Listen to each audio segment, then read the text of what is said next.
বের হয়ে এসছে আমাদের জাফর ভাই, জামাল ভাই, লিঙ্কন ভাই সহ সবাই এখানে সেদিন প্রচণ্ড মারামারি হয়েছে, মেরেছে, বোম মেরেছে, এবং এখানে আপনার পুলিশকে দিয়ে তাদের কর্মী সমর্থকদেরকে অনেক অত্যাচার করেছে, তারপরে তিনি দমন হয়ে যায়নি। এটা গেল, এবং এর মধ্যে তো আন্দোলন হয়েছে, আমাদের 20 দল গঠন হয়েছে। 20 দলের অন্যতম নেতা ছিলেন জাফর ভাই, সবখানেই গেছেন। উনি মারা গেলেন কবে? উনি মারা গেলেন কবে? 25-16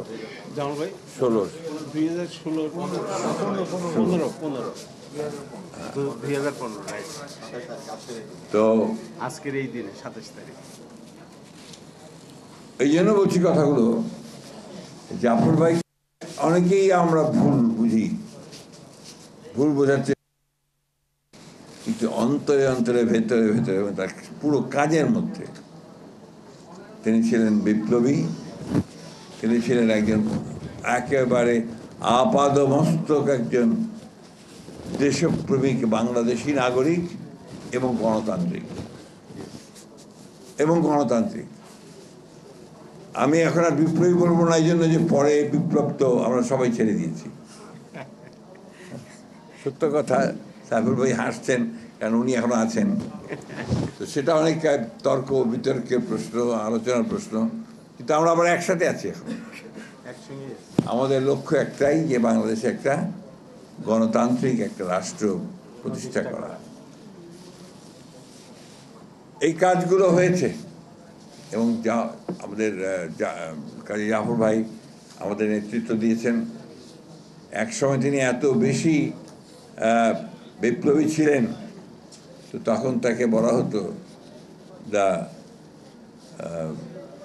লিজেন্ড অফ ভায়োলেন্স, এটাও বলা হয়েছে।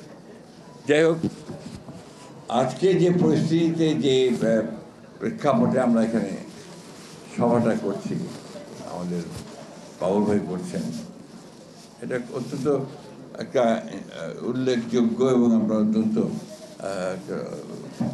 Critical time.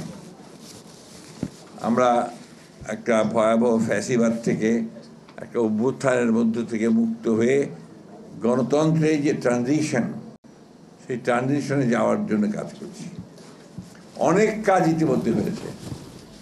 ইতিমধ্যে আপনার রাষ্ট্র সংস্কারের জন্যে যে বিষয়গুলো এসছে, সেগুলোর মধ্যে অনেকগুলো দলগুলো একমত হয়েছে, অনেকগুলো একমত হতে পারেনি, এবং নির্বাচনের একটা তারিখও ঘোষণা হয়ে গেছে।